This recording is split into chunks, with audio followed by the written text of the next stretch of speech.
Senador, colega presidente Collor, Vossa Excelência tem o tempo regimental do orador inscrito. Senhor presidente desta sessão, senador Jorge Viana, senhoras e senhores senadores, o presidencialismo de coalizão chegou ao seu limite.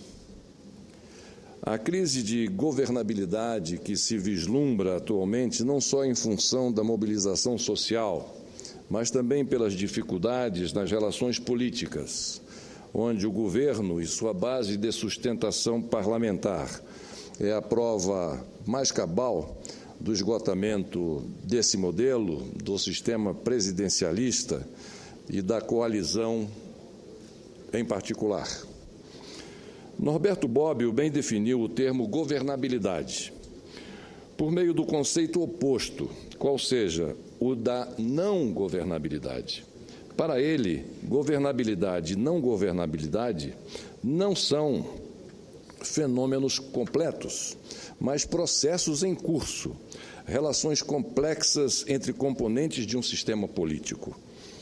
Abordando uma das hipóteses para a não governabilidade, Bobbio alerta que esse fenômeno é produto conjunto de uma crise de gestão administrativa do sistema e de uma crise de apoio político dos cidadãos às autoridades e aos governos. Na sua versão mais complexa, a não governabilidade é a soma de uma crise de input, ou seja, das demandas da sociedade, e de uma crise de output, isto é, das respostas do governo. O presente caso brasileiro é, portanto, exemplar. Não há dúvidas de que as causas de um possível estado de não governabilidade estão diretamente ligadas ao sistema presidencialista, mas ainda ao modelo de coalizão, baseado numa ampla, mas nem tão sólida, base de apoio legislativo, composta por partidos diversos, tanto quantitativa como ideologicamente. Muitos anos, ou muito antes do atual momento de mobilização social por que passa o Brasil, Bobbio já dizia que uma democracia torna-se tanto mais forte quanto mais organizada, sendo que o crescimento da participação política deve ser acompanhado pela institucionalização, isto é, pela legitimação e aceitação dos processos e das organizações políticas. Quando, porém, diminui a autoridade política, temos a não governabilidade do sistema. Para ele, Bobbio, a situação mostra-se particularmente grave porque a expansão da intervenção do governo se verifica numa fase na qual é evidente uma contração de sua autoridade e isto provoca o que ele chama de um desequilíbrio democrático. Automaticamente, segue-se que a diminuição da confiança dos cidadãos nas instituições, de um modo geral, do governo em particular, e a queda da credibilidade dos governantes provocam uma diminuição de sua capacidade para enfrentar os problemas, dentro de um circuito vicioso que pode ser definido como a espiral da não governabilidade. Palavras de Bobbio. Senhor presidente, senhoras e senhores senadores, não bastassem as demandas da população por mudanças no modo de fazer política, vivenciamos ainda o descrédito das instituições, assim como a fragilização e os conflitos da base de apoio do governo neste parlamento. Trata-se de um cenário causado por esta aberração institucional chamada presidencialismo de coalizão, que, pela sua própria essência e lógica, acaba gerando crises e instabilidades nas relações com o conjunto partidário de sustentação do governo. Contudo, em que pesem as dificuldades políticas do momento, as fraquezas e desvantagens desse modelo de presidencialismo, não podemos, nós parlamentares da base de apoio do governo, não podemos deixar que se chegue a uma crise extrema de gestão, sob o risco de enveredarmos de uma vez para a não governabilidade de que fala Bobbio. Temos a responsabilidade, acima de tudo, com o bom governo e a normalidade de sua condução. Mais do que nunca, a nossa missão maior neste momento é garantir a governabilidade do país. Por tudo isso, senhor presidente Jorge Viana, em contraposição ao atual ordenamento político, não tenho dúvida de que passou da hora de repensarmos o nosso sistema de governo. Volto a insistir que a solução, como principal iniciativa que precede uma verdadeira reforma política, está na adoção do sistema parlamentar de governo, com suas novas práticas e novos modelos de administrar e fazer política. As principais e mais tradicionais democracias do mundo provam que o parlamentarismo é a forma mais eficaz e contemporânea de trazermos o relacionamento político para uma seara que não seja a da constante refrega entre legislativo e executivo, que gere os malfeitos das crises de governabilidade. Repito que a hipertrofia de um poder, a centralização das decisões, os excessos burocráticos sob o comando único e a consequente letargia da gestão pública, onde o discurso prevalece sobre as ações e os meios sufocam os fins, tudo isso está negativamente subentendido nas mobilizações da sociedade. Além disso, senhor presidente, senhoras e senhores parlamentares, senhoras e senhores senadores, o parlamentarismo permite maior controle da sociedade sobre o governo por meio da permanente presença do chefe do Executivo ou primeiro-ministro, chamado ao Congresso Nacional para, em audiências públicas, dar explicações sobre as políticas e as ações do governo. Reforça-se, assim, a prestação de contas do governo para com a população, que pode se dar diretamente pela sua participação nas audiências no Parlamento ou por meio de suas entidades ou seus representantes. Trata-se, na prática, da transparência da gestão pública que foi reiteradamente demandada e citada nas manifestações pelo país. Em suma, e este é o principal fator, com o parlamentarismo é possível estabelecer uma maior proximidade com as ruas, com a sociedade, com o eleitor e suas demandas. Enfim, é o estado máximo da democracia representativa, tão questionada e subjugada ultimamente pela população brasileira. Contudo, enquanto isso não acontece, estamos diante de um problema grave que precisamos superar com os instrumentos de que dispomos.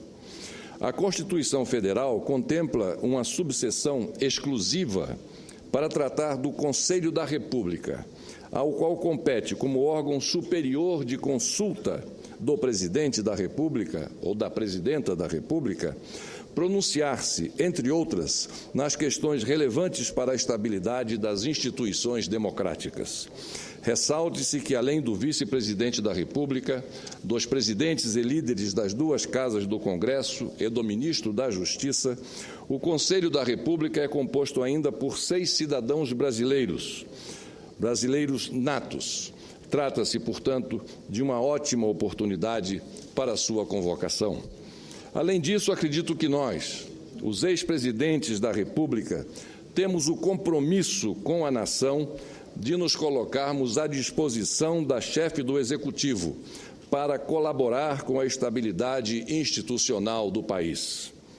Ademais, não seria também o momento de todas as lideranças políticas fazermos uma profunda reflexão sobre o momento por que passamos, porque passa o Brasil, e avaliarmos o peso de nosso voto em cada uma das matérias que estão por ser deliberadas?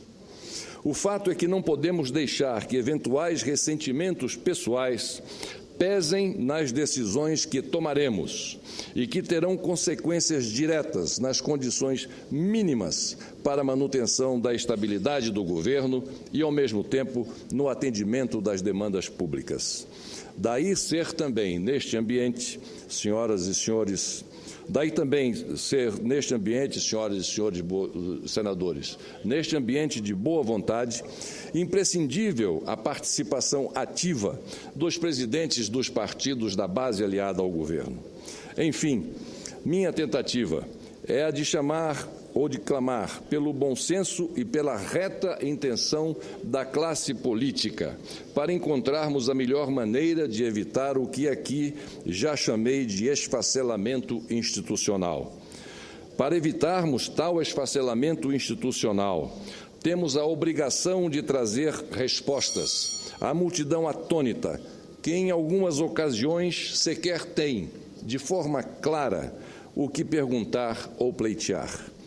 Temos que extrair dessas demandas da praça pública uma resultante que possa nos indicar o objetivo de nossas ações. O momento é de conciliação, o momento é de temperança. Ainda que alguns questionem como harmonizar a disposição de ajuda com a baixa capacidade de diálogo dos entes governamentais. Quem sabe não está aí exatamente o ponto em que possamos encontrar uma área comum que nos permita essa conciliação capaz de garantir a governabilidade de que tanto necessitamos. Afinal, senhor presidente, eu gostaria de uma parte, se for possível, aqui, senador Suplicy. Ouço Vossa Excelência, senador Eduardo Suplicy. Quero cumprimentar o senador Fernando Collor pelas reflexões.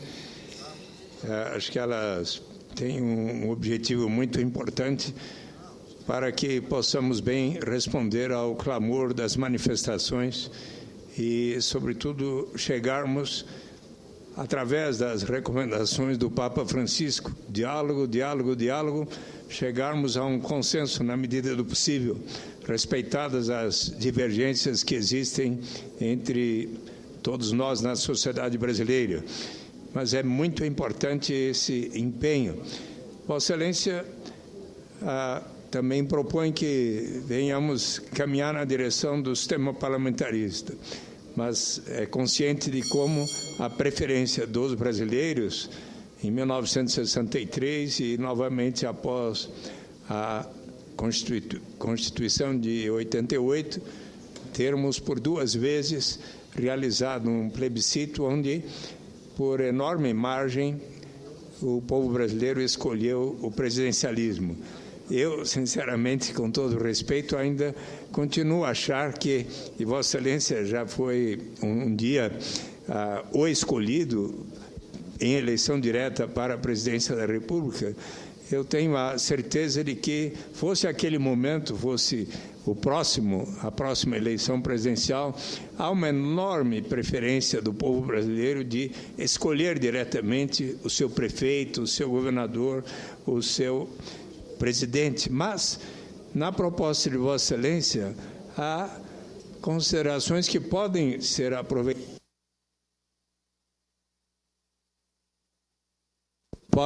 aproveitadas no sistema presidencial.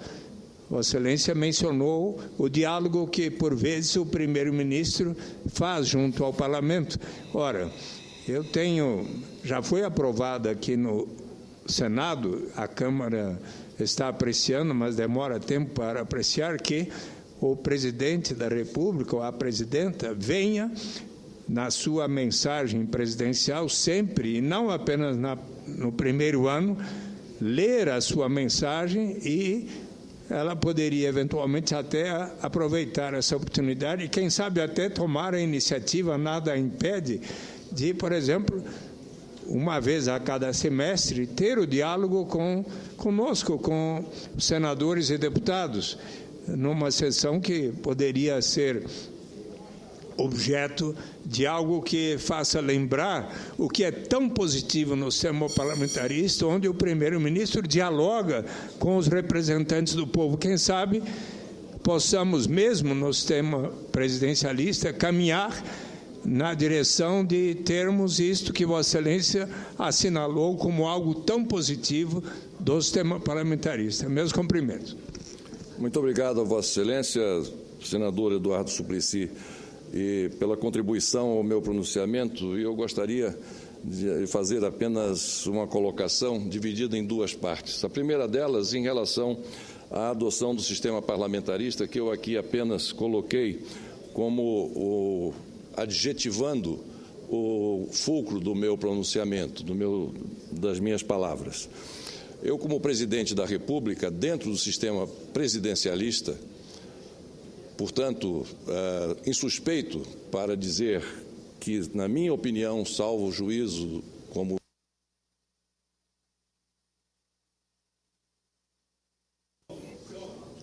que o sistema presidencialista é um sistema que já está inteiramente ultrapassado. Eu costumo dizer que o presidencialismo é a carroça do sistema político no Brasil.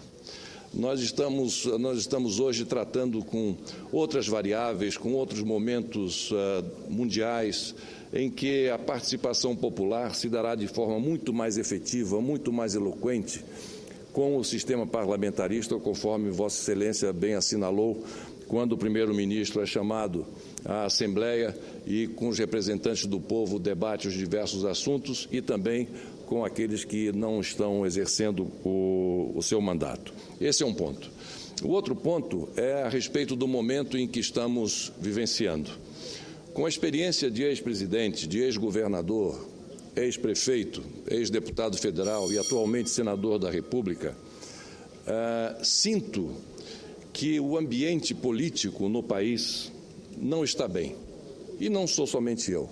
Eu acho que vários dos senhores e senhoras compartilham com essa minha percepção. Aliás, a manifestação das ruas é ainda algo mais eloquente do que qualquer palavra que eu possa aqui evocar. E, diante disso, é necessário que nós, que estamos aqui fazendo parte do Congresso Nacional, lideranças políticas, que nós estejamos sintonizados com essas questões e não deixemos que essas questões contaminem as relações que devem ser fluidas entre o Legislativo e o Executivo. O diálogo, e Vossa Excelência citou o Papa Francisco aqui, quando ele repetidas vezes dizia diálogo, diálogo, diálogo. Eu diria que diálogo é algo absolutamente premente no instante em que vivemos. O diálogo mais aberto, o diálogo entre os entes governamentais e o poder legislativo. Ser parlamentar é estar apto a conversar, a debater, a tratar de assuntos vários do interesse da nação e do interesse das relações institucionais entre os poderes. E é isso que nós devemos fazer. E chamo aqui, inclusive, a responsabilidade que cabe a nós, ex-presidentes da República, para amainarmos esse clima, de certa forma, inflamado, com que iniciamos os nossos trabalhos legislativos neste semestre. A hora é de temperança, a hora é de termos equilíbrio necessário para podermos colaborar com aqueles que estão no governo, para evitarmos o que Norberto Bobbio chama da não governabilidade. Isso é algo que nos parece, talvez ou alguns, distante, mas não é tão distante quanto parece, porque esses eventos ocorrem quando menos se espera, quando menos nós estamos aguardando que algo aconteça, é aí que esse algo. E esse é o motivo maior do meu pronunciamento do dia de hoje, que é um chamamento a todos nós, à classe política, aos dirigentes de partidos políticos, para que todos nós estejamos unidos numa abertura de diálogo maior com o Executivo, para que nós possamos formular as ações que as ruas estão demandando a nós, parlamentares, e também ao Executivo, que tomem para sanar as dúvidas que lhes acossam no momento presente. Com a permissão do senhor presidente da sessão, presidente Jorge Viana, obrigado. O senador Obrigado, Cristóvão Buarque. Presidente Jorge Viana. Senador Collor, eu fico feliz de ouvir o seu discurso, porque ele vai na mesma linha de um que o senhor fez aqui alguns meses atrás, sobre esse esfacelamento institucional. Na época, eu fiz uma parte dizendo que aquele discurso deveria ser divulgado e debatido entre nós. O senhor terminou saindo na frente, mostrando algo que a gente está vendo que está acontecendo agora. Não é possível que não escutemos outra vez. Obrigado. Eu, pessoalmente, não estou convencido do parlamentarismo, mas esse é um detalhe do seu discurso. Até porque o plebiscito, como disse o senador suplente, faz outro plebiscito. O povo muda também. Não vou dizer amadurecer, porque já daria a impressão que eu sou favorável. Agora, tem que mudar. Hoje a gente está entre um presidencialismo imperial e um presidencialismo de coalizão, que, no fundo, é um parlamentarismo com todos os problemas. Porque, no parlamentarismo, se a coalizão entra em crise, o presidente convoca eleições e o parlamento novo faz outra coalizão, se for preciso, se nenhum tiver maioria. Hoje, se houvesse isso, seria uma crise institucional, porque o primeiro-ministro é a presidenta da República. Então, nós precisamos mudar isso, estou de acordo com o senhor. Seja o parlamentarismo, seja um presidencialismo que o Congresso tenha mais força, mesmo que não seja o primeiro-ministro alguém necessariamente do Congresso. Então, o senhor traz a necessidade de um debate sobre isso. Finalmente, eu quero dizer que a sua ideia do Conselho da República é muito bem lembrada. Se esse Conselho da República não for convocado nesse momento, é melhor acabar com ele. Esse é um momento fundamental. É mais importante convocar o Conselho da República agora do que se estivéssemos em guerra com outro país. Em guerra com outro país, a gente estava unido. Não precisava nem ouvir as presidentes, não precisava ouvir esses 6 personagens. Mas nós estamos numa crise muito profunda interna. Por isso, seria tão bom que a presidente tomasse a iniciativa de convocar esse Conselho da República para ouvir o que os ex-presidentes têm a dizer e o que 6 representantes da sociedade têm a dizer para ela e para nós. Então, eu fico satisfeito de ouvir o seu discurso. Espero que ele seja lido por todas as pessoas que precisam e que tragam a consequência. Porque vai ser meses, eu creio, o senhor já falou, coisas desse tipo, e nós não levamos adiante os seus alertas. Está na hora de agora levarmos em conta os alertas que o senhor fez. Muito obrigado a Vossa Excelência, senador Cristóvão Buarque. Isso apenas engrandece o meu pronunciamento, e eu gostaria também de aditar as suas palavras, dizendo que eu espero que isso que aqui estou